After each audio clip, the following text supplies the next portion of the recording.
Ce que vous allez voir ce soir se passa au Pérou en 1808.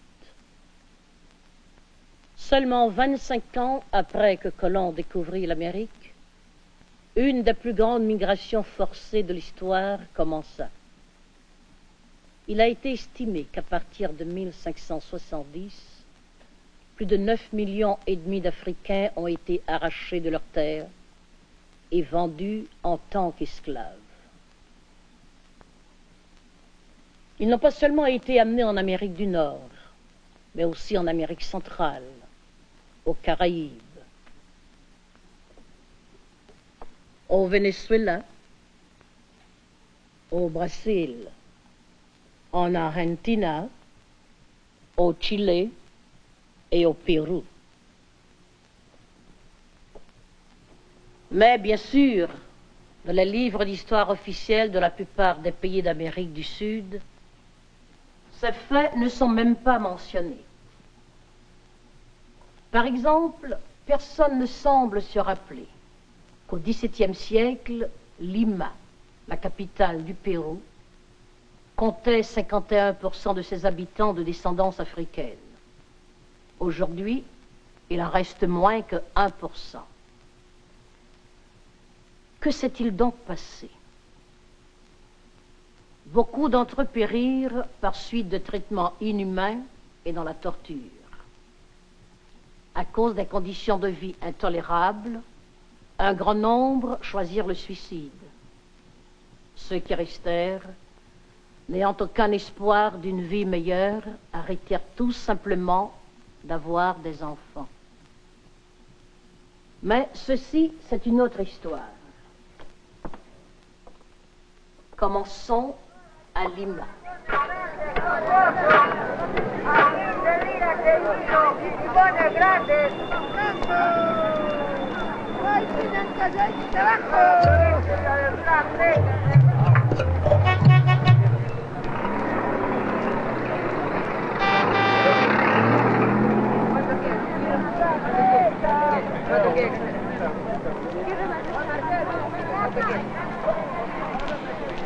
L'histoire de ce film est basée sur des faits.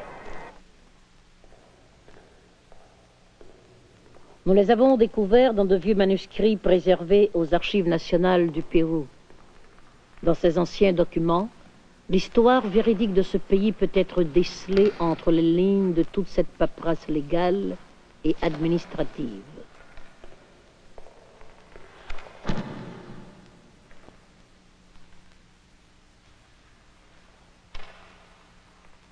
En 1530, les conquistadores espagnols arrivèrent au Pérou. Les Incas, qui n'avaient jamais vu des chevaux et des armes à feu auparavant, prirent les cavaliers pour des êtres surnaturels. Ils croyaient qu'ils étaient des dieux. D'ailleurs, en très peu de temps, les conquistadores subjuguèrent complètement les Incas. Ils dévastèrent le pays. Sur les côtes, par exemple, là où il y avait de verdoyantes forêts, en quelques années, il ne restait plus que la terre nue, stérile.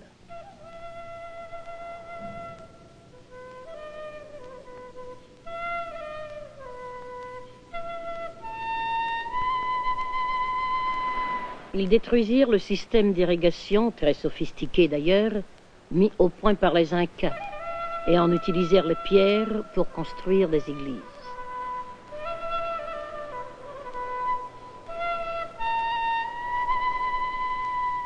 Pour bâtir leur empire, les conquistadores se servirent des Incas comme esclaves. En 70 ans, ils réduisirent la population Inca de 10 millions à moins de 2 millions. Alors ils se sont tournés vers l'Afrique afin de se procurer une autre main-d'œuvre à bon marché. L'écrivain argentin Jorge Luis Borges dit: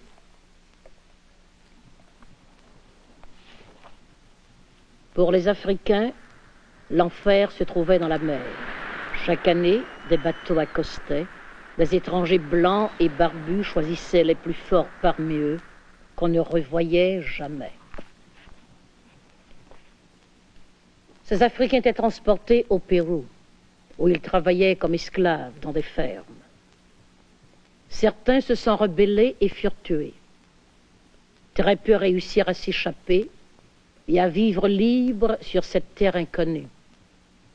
On les appelait cimarrones.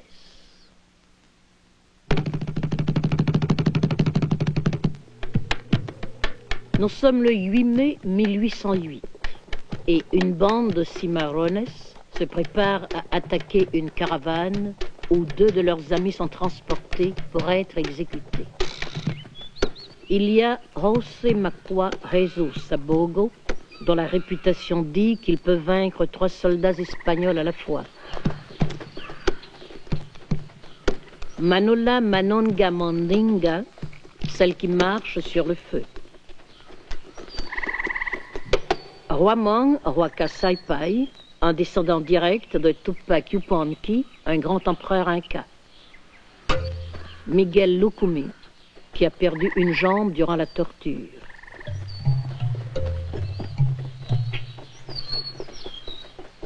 Manuel Bravo Elugo, connu comme le roi des montagnes. Il est le chef du groupe.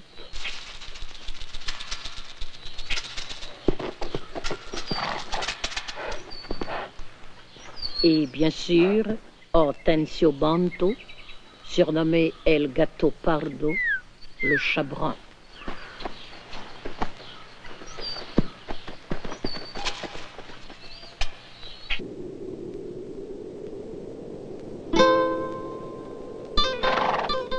La caravane dans laquelle Jacinto et Simon étaient transportés pour être exécutés faisait route depuis 3 jours et 2 nuits. Jacinto Eloé, le plus jeune, devait aider Simon Manto, qui, après plusieurs années d'esclavage, pendant lesquelles il avait fait plusieurs tentatives de fuite, avait pratiquement perdu la raison. Ils allaient être tous 2 exécutés pour rébellion. Les soldats espagnols qui escortaient les prisonniers étaient fatigués, affamés et maigrement payés. Donc ils n'étaient pas vraiment intéressés à risquer leur peau. Le contremaître Carlos Enrico Casuello y Milla était reconnu dans la région pour les traitements cruels et sadiques qu'il infligeait aux esclaves. Même ses 2 serviteurs, Huamong et Quispe, n'échappaient pas à sa brutalité. On disait que lorsqu'il voyageait, il ne dormait pas, par peur d'être attaqué. ¡Por allá es! ¡Por allá es! ¡Por allá es! ¡Ya! ¡Ya!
¿Tú ahí?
mate. Manta con chutaita. No hay contenta y que va a salvarme.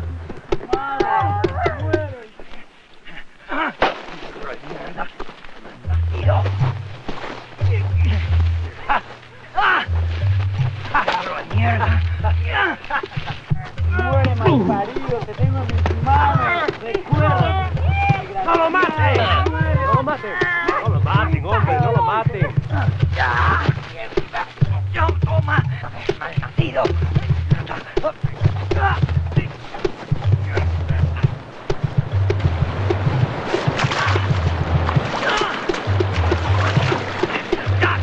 ¡Dios, que nos mata! ¡Párate! ¡Párate! ¡Párate ya!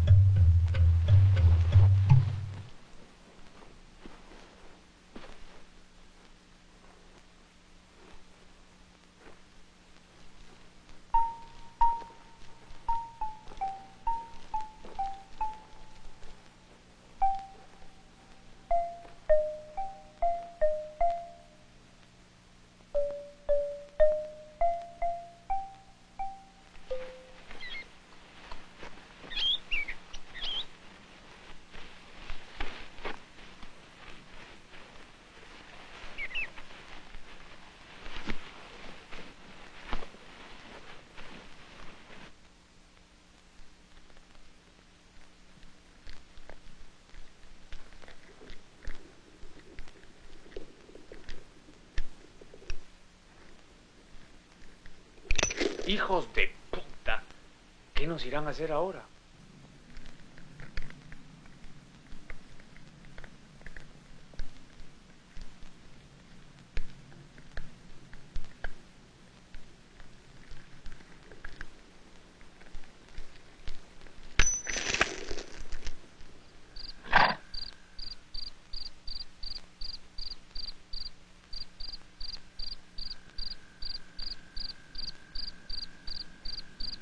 Taita cari wala kampari ku. Rumah nggak bisa buku cuma kita itu.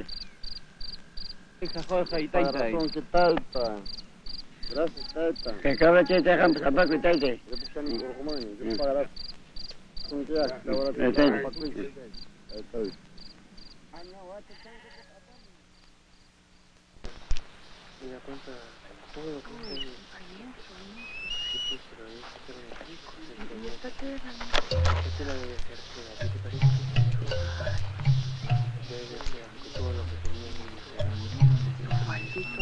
Bueno, cuenta, ay, Los doblones. los doblones, cuéntanos. ¿Y cuánta plata crees que debemos tener para mucho No sé, tiempo? bastante para vivir un rato. Detente, Simón, detente, Simón.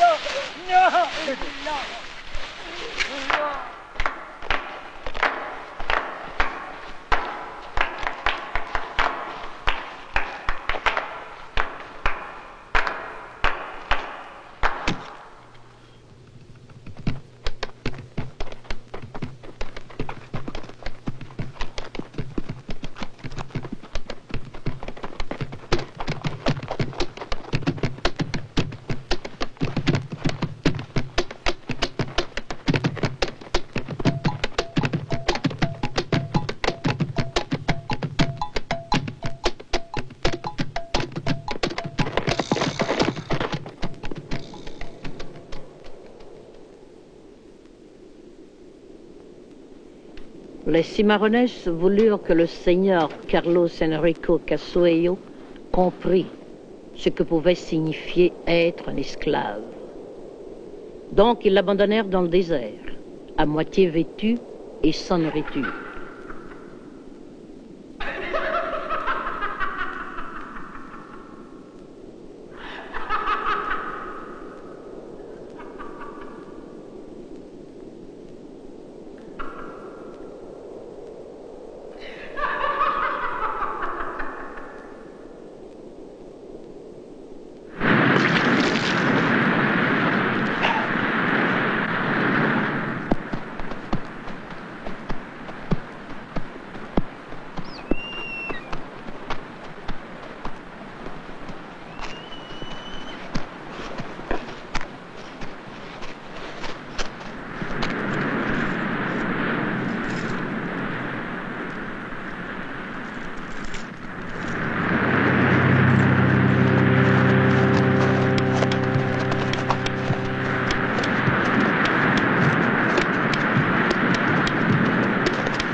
Les Cimarrones habitaient dans de petits villages construits de la même façon qu'en Afrique, cachés sous les arbres.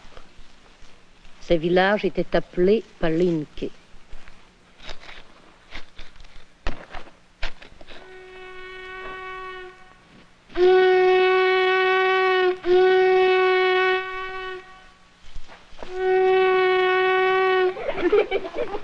Venga, para acá.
Hermano, hermano.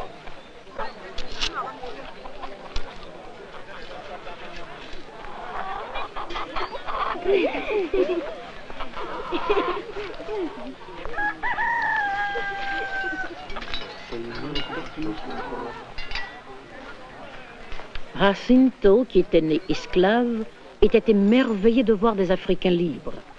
Ils avaient même une reine, on le lui avait raconté.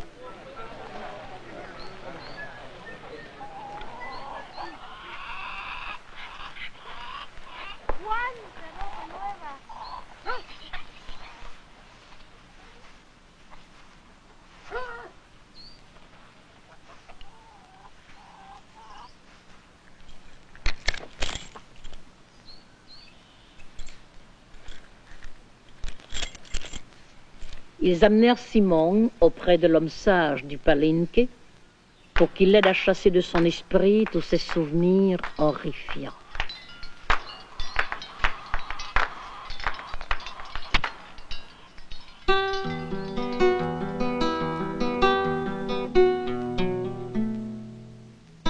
Mais leur problème était loin d'être terminé.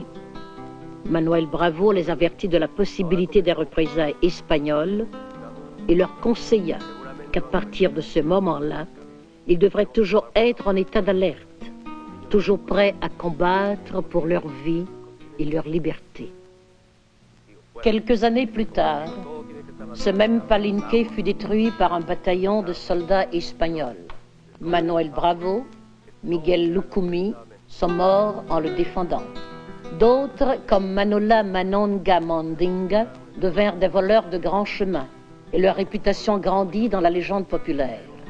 D'autres encore, comme Hortensio Banto et Sabogo, joignirent les troupes de San Martín, qui, en 1821, après avoir vaincu les conquistadores, proclama l'indépendance du Pérou et abolit cette pratique barbare qu'est l'esclavage.